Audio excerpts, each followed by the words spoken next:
Jordan, I have indulged you with extra time, but I appreciate my it. indulgence is wearing out. I appreciate it. Right? Our indulgence wore out with you a long time ago, Mr. Chairman. Well, I'll tell you that. Jerry. Today we are going to break down Jim Jordan's examination of Marie Yovanovitch in the context of the Trump impeachment inquiry hearings. Yes.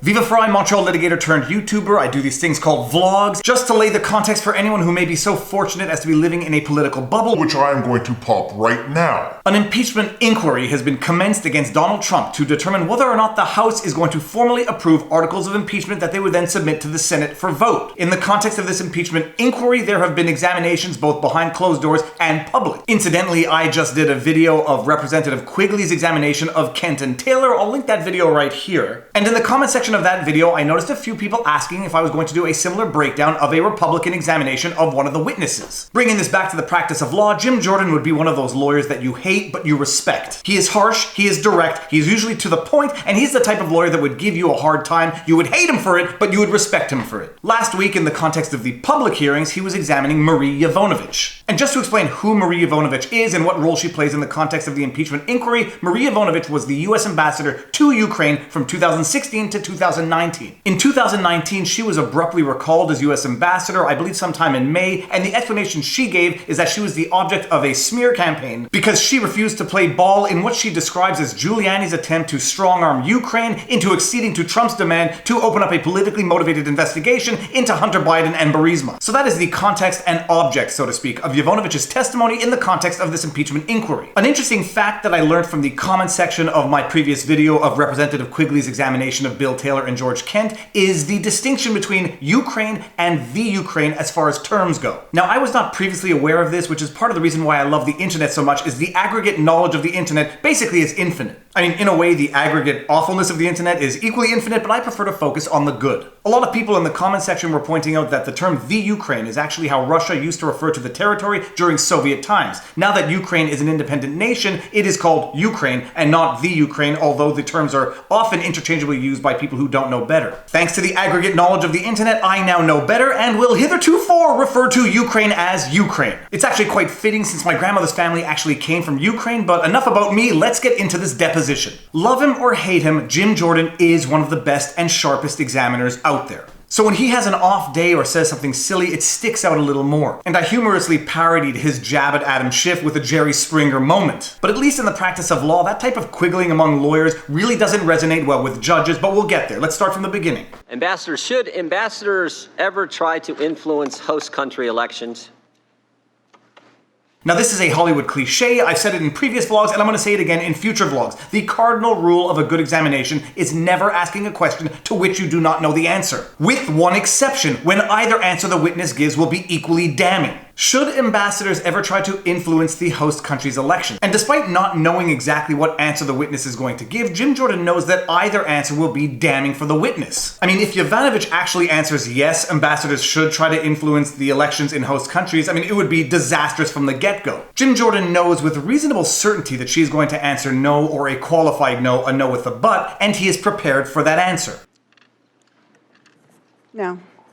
I think you said in your opening statement, partisanship of this type is not compatible with the role of a career foreign service officer. Is that right? Yeah. But that's exactly what happened in 2016. In August of 2016, the very month you went to Ukraine as our ambassador, the Ukrainian ambassador here in the United States, Ambassador Chali, wrote an op-ed in The Hill, said this: Trump's comments send wrong message. So the very month you're over there as our ambassador to Ukraine, Ambassador Chali writes that op-ed, and it wasn't just that attack, as Mr. Castor got into earlier, it wasn't just that attack on the president. We had former Ukrainian Prime Minister Yatsenyuk, who criticized candidate Trump. We had Mr. Avakov.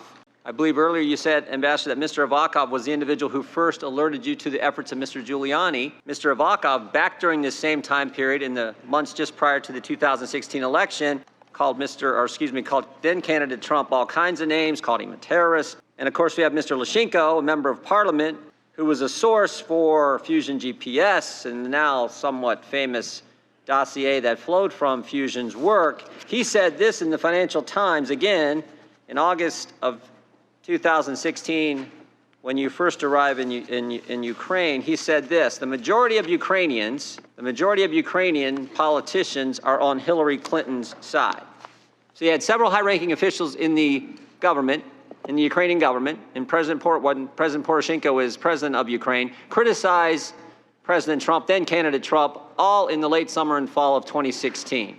What I want to know, Ambassador, when this was all happening, did you go talk to anyone in the Ukrainian government about this? Did you go say to some of these officials, hey, you guys need to knock this off, this perception that we got, as Mr. Lyshenko said, the majority of Ukrainian politicians on Hillary Clinton's side, that's not good. Did you have that conversation? No. In previous vlogs, I had noted that these congressional hearings usually involve a lot of grandstanding on both sides. And we are almost 2 minutes into Jim Jordan's line of questioning, and I know a ton of people out there are screaming at their screen, this is just a bunch of grandstanding. And they're not necessarily wrong. And I also know there's going to be a ton of people screaming at their computer screen, this is a whataboutism, nobody cares about what happened in 2016, this is about 2019, not about Hillary 2016, and they're not necessarily wrong. But there does seem to be a method to Jim Jordan's madness. He starts off the examination with a question to which there can really only be one acceptable answer. And the witness gave that appropriate answer. He then goes on for 1.5 to 2 minutes citing examples of ambassadors who were ostensibly interfering in US elections. What this all has to do with the Trump impeachment inquiry we'll get to in a second, but he goes through a number of examples of what he frames as foreign ambassadors interfering in US elections. He states it as a fact and puts it to the witness, who then has to answer that question on the basis of those facts that he has spent 1.5 to 2 minutes inserting into the question. And he asks Yovanovitch whether or not she talked to anybody about the assumed fact in his question that there was in fact interference with the US elections, and she says no. Did you have that conversation? No. And this is another perfect example illustrating the exception as to when you can ask a question to which you don't know the answer. He asks Yovanovitch if she talked to anybody about the apparent Ukrainian interference in US elections. If she says yes, it confirms the problem. If she says no, as she does, it implicitly acknowledges the problem. He has put Yovanovitch in an impossible situation with the framing of that question. What Yovanovitch could have done is sort of deny or undermine the basis of Jim Jordan's question, but there were so many facts in there that it would be difficult for her to do that. That said, and coming back to the idea that I know there are a ton of people screaming at their computer screens, why is he asking questions about this? This has nothing to do with the impeachment inquiry. This highlights perfectly something I said in previous videos. Litigation is not a one-way street. When A sues B, it is not a one-way street for A to run over B. B has an opportunity to run over A as well. Now, admittedly, these congressional hearings are not litigation. For good or for bad, they don't abide by the standard rules of evidence that apply in a courtroom. The fact that they don't abide by standard rules of evidence and procedure that would otherwise apply in a courtroom is not necessarily a good thing, it's just a thing. But Jim Jordan's line of questioning of Yovanovitch perfectly illustrates the fact that even this impeachment inquiry is not a one-way street. Agree or disagree with it, Jim Jordan has 5 minutes to ask whatever questions he wants. He can waste 5 minutes on grandstanding, he can ask questions that are maybe only indirectly related to the object of the inquiry. But it's his 5 minutes and he gets to control it, much to the dismay of everybody who wants him to stick to one subject in particular. When you pick a fight with someone, it is not a one-way street, however much you want it to be that. Didn't talk to anyone in the government? Did you talk to President Poroshenko? No. Didn't alert anyone in the government? No. All right, and agree or disagree with the basis of what he is doing, you can see how Jim Jordan is putting the witness on the defensive. He is implying that she had an obligation to do something that she is admitting she did not do. He's doing this to destabilize her for the rest of the examination so that she might be easier to push around later on with the examination, which incidentally she isn't because she's a darn good witness, but that's the purpose of what he's doing right now.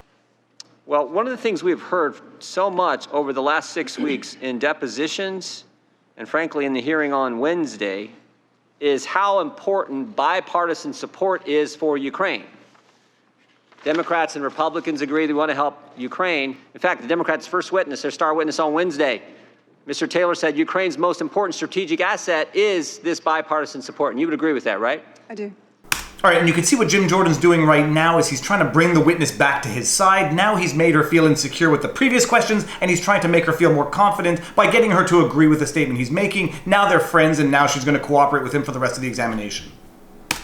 He said this in his testimony on Wednesday. On September 11th, I learned that the hold had been lifted the next day.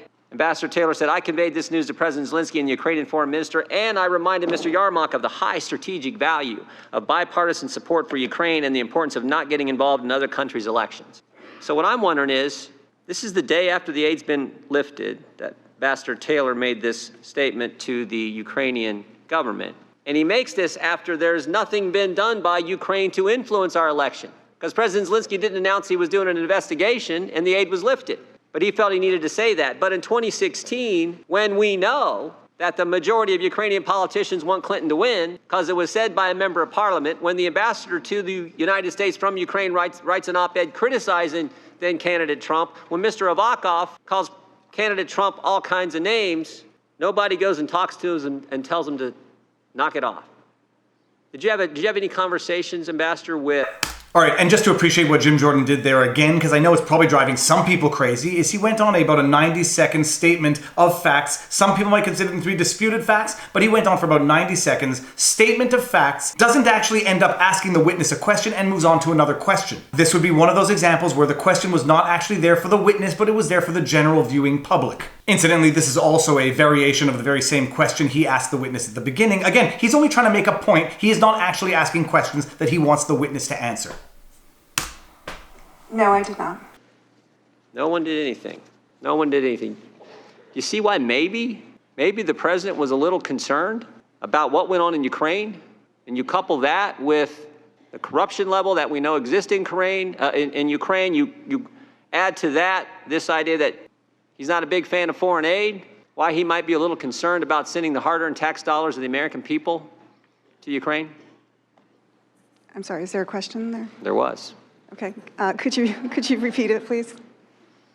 This is not a question for the witness, this is a statement for the general viewing public. Perfectly handled by the witness, because what Jim Jordan just did right there is he loaded a very difficult question to the witness, and most witnesses, come time to answer the question, are not going to remember all of the elements of that question. A well-prepared witness, in order to make sure that they understand the question that they are answering, are going to make sure that they understand the question that they are answering. Whereas a nervous or ill-prepared witness might answer the question out of haste, or might answer the question thinking they understood the question, and might say something that gets them into trouble. Time of the gentleman has expired, but I'll allow you to repeat the question. Thank you, Mr. Chairman. I'm asking, maybe we can kind of see why the president was a little concerned when you have the highest ranking officials in the government, the ambassador criticizing him, parliamentary member Lashchenko criticizing him, when you have Avakov, the guy who first told you about Giuliani, criticizing him. All this going on, and when you couple that with the concerns he has about corruption, the concerns he has about Europe not doing enough, the concerns he has about reluctance to send in the hard-earned tax dollars to any country, Jordan, frankly. I have indulged you with extra time, but I appreciate my indulgence is wearing out. All right, part one of what people hate to see lawyers and politicians doing, bickering and quibbling. The chair, Adam Schiff, highlighting his own benevolence at having been indulgent with Jim Jordan going, looks like 45 seconds over his time. Schiff, in his remarks directed at Jim Jordan, flattering himself, and Jim Jordan responds in kind. I appreciate it. There is a question, right? Our indulgence wore out with you a long time ago, Mr. Chairman. Well, I'll tell you that. I'm about to gavel you down. You're about to hit Jim Jordan with a hammer? That sounds an awful lot like a threat, Schiff. I'm joking. Okay, I gotta take this. This is my parents who have called me 3 times in the last hour. I'll be back. I'm about to gavel you down, so if you have a question, I suggest you I'm asking her, do you think there's maybe a reason that this was, that President Trump's concern was justified? That's not a question, that is an argument, and we all know it. Now, incidentally, when I say that both parties grandstand, Jim Jordan's examination of Yovanovitch, by and large, could have been conducted in the absence of Yovanovitch. But that really is his point. In his 5-minute examination of Yovanovitch, I think he really only got out one element of fact that Yovanovitch as a witness was able to answer to. Did she notify or alert anybody in the US government about the alleged Ukrainian interference in the 2016 US presidential elections? But anybody watching these congressional hearings knows that Jim Jordan's examination of Yovanovitch was not about examining Yovanovitch as a witness. It was about getting his facts and his narrative out there for the general public to hear so that they can control the narrative a bit as well. And just to end on this, while Jim Jordan did get away with breaking the cardinal rule of law twice in this examination, that is asking a question to which you don't know the answer, the third time is the charm, and when he asks Yovanovitch this final question, he's framed the question to sort of get Yovanovitch to give the answer that he wants her to give, but Yovanovitch is very good and actually shows him why you should not ask a question to which you don't know the answer. You know, I can't speak for the president on this. She rightly rectifies a certain element of the premise of the question. But what I would say is, you've listed a number of actions. I think from my point of view, that doesn't create a Ukrainian government strategy to interfere in our election. I didn't say that. And now you see that he doesn't like the answer that she's giving to the question that he asked to which he didn't know the answer in advance. Mr. Jordan, please allow the ambassador to answer the question. So I would just say that, you know, U.S. politicians will often criticize policies of foreign counterparts, even perhaps during their elections.